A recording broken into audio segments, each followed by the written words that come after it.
Hi అండి. ఒక చిన్న విషయం చెప్పుకుందామా? తప్పుగా మాత్రం అనుకోకండి. నాకు ఏది తోస్తుందో అది చెప్తా. ఆంటీ ఇలా చెప్పిందని మాత్రం అనుకోకండి. నిజం చెప్తున్నా. మన జీవితాలు మొదలయ్యేది ఫస్ట్ భార్య భర్త అనే బంధంతోనే. అక్కతోనూ చెల్లితోనూ అమ్మతోనూ నాన్నతోనూ మొదలవ్వదు. రైటే కదా?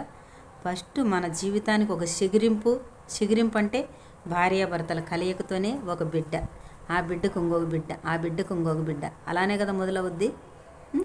చెప్పండి.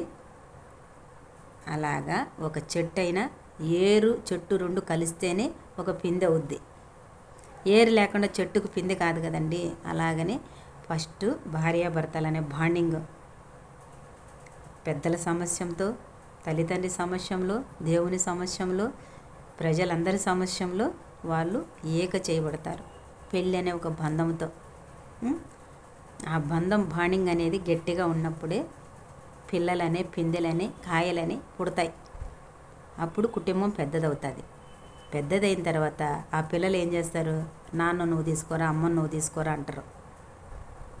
అలా లేకుండా మీరు ఎంత అన్నం పెట్టే కాడ అంత అన్నం పెట్టినా చెరువుకు ముద్ద తిని ఒకరినొకరు చూసుకుంటూ బతకాలనేది వాళ్ళ ఆశ.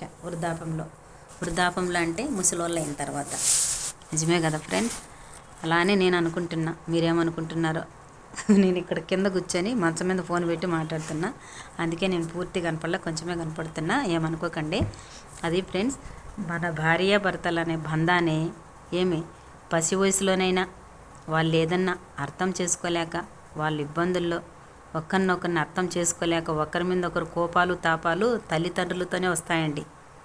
వాళ్ళను మనం పెద్దలుగా అర్థం చేసుకొని, ఇట్లా కాదమ్మా, ఇట్లా పెద్దలంటే ఇట్టుంటుంది, అమ్మ అంటే ఇలా ఉంటుంది, వాళ్ళ నుంచి అంత తొందరగా మనం బయటపడాలంటే కొద్ది రోజులు ఓపిక పట్టాలా, కొద్ది రోజులు మనం శ్రమ పడాలా అని వాళ్ళకి అర్థమయ్యేట్టుగా చెప్పాలి.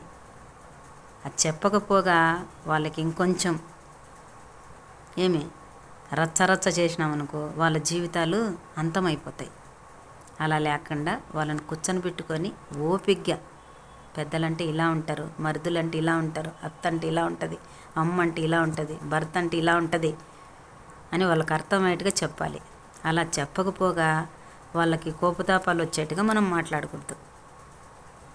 ఎవరైనా ఫ్రెండ్స్, మీ ఇంట్లో మీ బిడ్డలు కానీ మీ వాళ్ళు కానీ ఇలాంటి పరిస్థితులు ఏర్పడితే వాళ్ళకు ఓపికతో వాళ్ళకు మాట్లాడి సర్దుకుపోయే అవకాశాన్ని వాళ్ళకు కలగచేయండి. ఏమంటారు? వాళ్ళకి చెప్పడానికి ట్రై చేయండి. అది విషయం. అలా చెప్పకపోగా మళ్ళీ పెద్దోళ్ళు అయిన తర్వాత కూడా ఆ పిల్లల అలవాట్లు ఎలా ఉంటాయంటే, మీ అమ్మని నువ్వు తీసుకో, మీ నాన్న నేను తీసుకుంటా, అలా అన్నికండి. వృద్ధాపంలో వాళ్ళకి ఆశ ఉంటుందండి.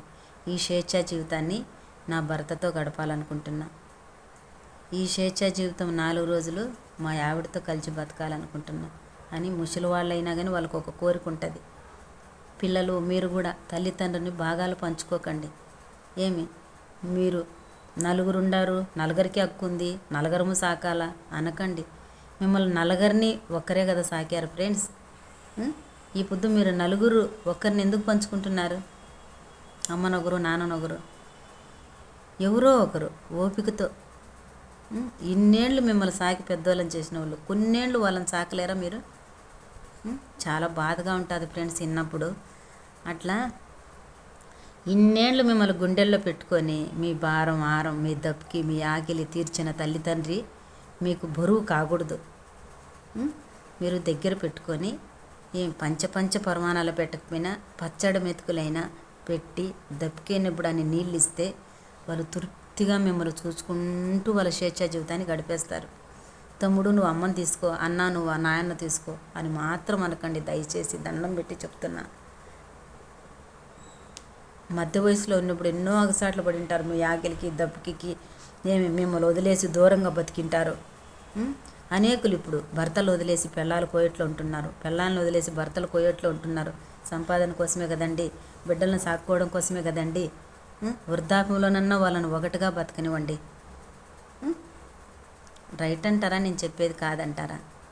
నాకైతే చాలా బాధేస్తుంది ఫ్రెండ్స్ ఇలాంటి వాళ్ళని చూసినప్పుడు.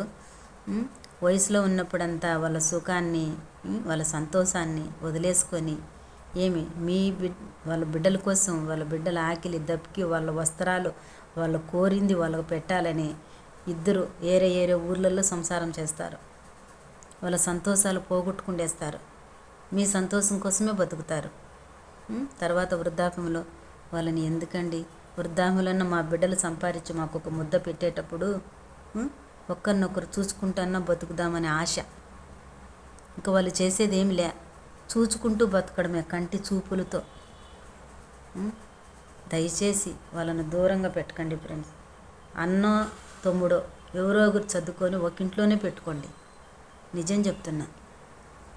అది వయసులో ఉన్న వాళ్ళని ఎప్పుడు విడుదల చేయకండి, కలపడానికే ట్రై చేయండి. వయసులో ఉన్న వాళ్ళు కూడా ఇప్పుడు అర్థం చేసుకోకుండా ఇడిస్తే నువ్వెంత నేనెంత అనుకుంటున్నారు. చదువుకుపోయేది నేర్పించండి. మనం బతికిన బతుకు వాళ్ళకి చెప్పండి. రన్నింగ్ రన్నింగ్ రన్నింగ్ రన్నింగ్ మనం ఎలా బతికాం, మనం ఎలా చేసుకున్నాం, మనం ఎలా వచ్చాం ఇంత దూరము అనేది వాళ్ళకి అర్థమయ్యేట్టుగా చిన్నగా దగ్గర కూర్చొని పెట్టుకొని బిడ్డలకు చెప్పండి. అప్పుడు వాళ్ళు అర్థం చేసుకుంటారు. వాళ్ళు తొందరపడినారులే అని వాళ్ళకి ఇంకొంచెం ఎక్కించి నువ్వు చేసింది రైటే, అలానే చెయ్యి, ఇలానే చెయ్యి అన్నాం అనుకో, దెబ్బతింటారు తల్లి. అది నప్పి పడకుండా సంతోషంగా మనం పైకి లేయడానికి ట్రై చేయాలి. ఏమంటారు? నా మాటలు తప్పైతే క్షమించండి. ఇలాంటివి చాలా చూశాను. నాకైతే చాలా బాధ ముసలి వాళ్ళని చూస్తే. కానీ నేను ఎత్తుకొచ్చి ఒక అనాథ హాస్టల్ పెట్టే అంత సత్తా నాకు లేదు. దయచేసి బిడ్డల్లారా మీ తల్లిదండ్రులు మీరు అర్థం చేసుకోండి. బాయ్ అండి.